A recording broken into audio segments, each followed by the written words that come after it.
This is a fictional mindbender. One of the most interesting aspects about the 11th Doctor's run was his relationship with Amelia Pond, aka Amy. From the first 30 minutes of his introduction episode, we are led to believe that something might develop between them. And even after her and Rory finally commit and get married much later on, that bond between Amy and the Doctor is still there right up until she and Rory are zapped back to the past by the Weeping Angels, the assholes. But I want to explore why I think if the Doctor had gone on to have an intimate relationship with Amy, why it never would have worked out. The first reason is rather the most obvious, and you would think that it wouldn't quite make sense. It's the initial and blatant sexual nature of the attraction.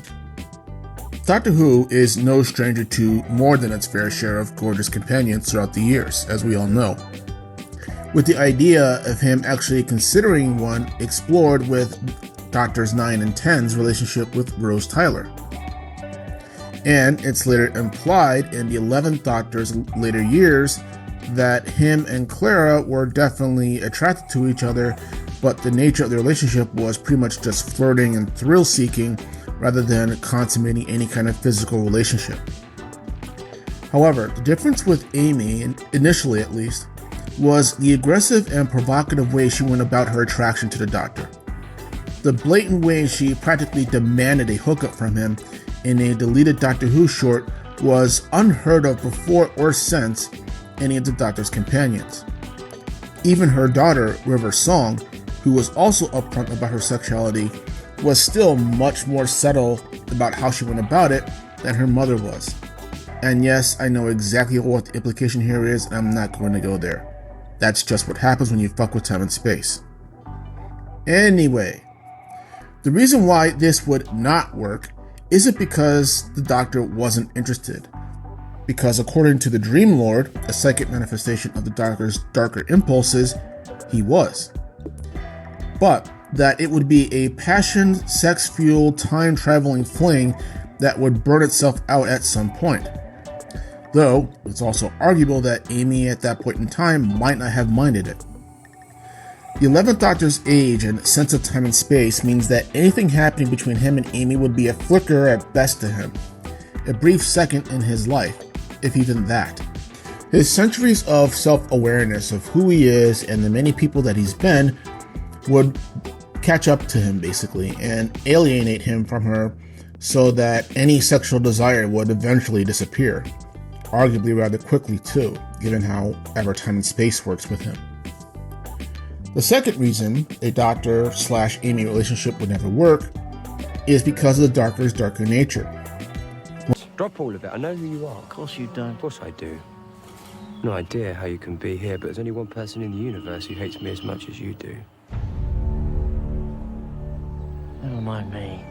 Maybe you should worry about them. One of the strengths of their friendship was how she was always able to rein in 11 when he was about to lose his shit. And we do see what happens when Amy's not around and the Doctor does lose his shit in several episodes. Amy reminds him, and forcefully too, to stay true to his better self. But living with that in a more intimate sense than they already had is something completely different. The Doctor's dark side was never going to completely go away or leave him, and I think she would get to a point where she might love him but couldn't handle being that close to that monster anymore. And make no mistake, that was a monster in him. And it's also worth noting here that say what you want about early Rory, but one of the reasons why Amy eventually stays true to him is that he lacks that darker nature. For all his early naivety and narrow-mindedness, I guess when it comes to Amy, I guess you can say, he's pretty innocent, and I think that's his charm. The excitement, adventure, and charisma, sexual and all, of the Doctor all comes at a cost that he's still paying. And Rory, for all his flaws, doesn't have that baggage. A third reason is the Doctor's regeneration abilities. We all saw the difficulty that Rose and later Clara had dealing with this when their doctors turned physically into another person. It was jarring, unexpected and like learning to get to know a new person on the fly, because it's, as the momentum says in the Day of the Doctor, different housing, same circuitry. But having said that, for humans, the housing is much more of a big deal that they may or may not be able to get past. And even if they do somehow get past that, the relationship afterwards is never the same. Again, as we see with Clara. I don't think Amy could handle this, to be honest with you, and especially given how much more the Doctor's darker nature was in his next incarnation, leaning back to the previous point I made earlier.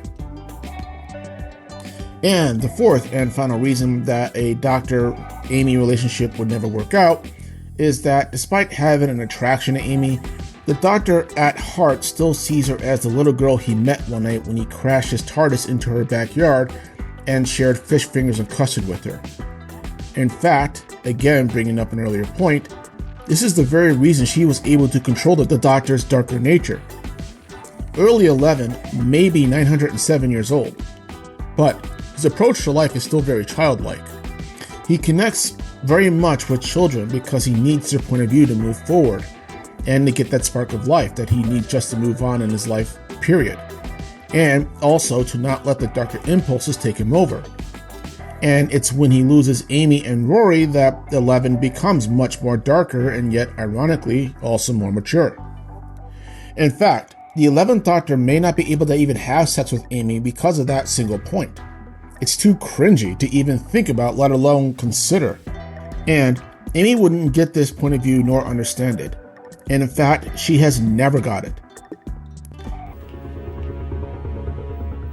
Who are you? And what do you want? The Doctor knows you, but he's not telling me who you are. And he always does. Takes him a while sometimes, but he tells me. So you're something different. Oh, is that who you think you are? The one he trusts? Actually, yes. The only girl in the universe to whom the Doctor tells everything. Yes. Amy thinks she knows 11, and she's almost right. However, she never figured out exactly how the Doctor saw her. From her perspective, she's a vibrant, intelligent, capable, and sexual young woman, so she sees how the Doctor views her as how most men would, and no one would fault her for that. She never picks up on the subtle cues that this is not the case when he will refer to her as Amelia rather than Amy in the more intimate moments, or when she's reining in his rage after she calms him down. At that point, it's not the mature woman that he sees, but it's the fish finger and custard girl. So, these are my reasons why the Amy and the Doctor would never work out romantically. And I should note here as well, because I know some people may think this, that none of this is a slight on Rory at all. My favorite bits are when after the Doctor and Rory both agree that they are Amy's men, some kind of weird, plutonic yet intimate semi-open relationship between the Doctor and Amy and then Rory ends up forming, and they get along pretty good. But I'm going to argue that it was a good thing that Amy left the Doctor. Though I wish it was under better circumstances because, again, the Weeping Angels are assholes. The reason for this is that if Amy had remained somehow, and even Rory for that matter, the Doctor would never have matured to the point where he could face his darker nature like we see in the 50th anniversary episode. And, more to the point, Amy and Rory would not like what they see when he becomes 12. Because, again, as I said before, the Doctor's darker nature comes much more into the surface once he regenerates. And in fact, it's worth noting here as well that the only reason that Clara stayed with him after he regenerated was because 11 called her, because that's how time and space works, to convince her to stay. Otherwise, she would have been gone. But, having said that, if you have any thoughts on this, both either agreeing or disagreeing, or want to add something to that otherwise I may have missed, let me know your thoughts below. This is the Fictional Mindbender. You all have a good day.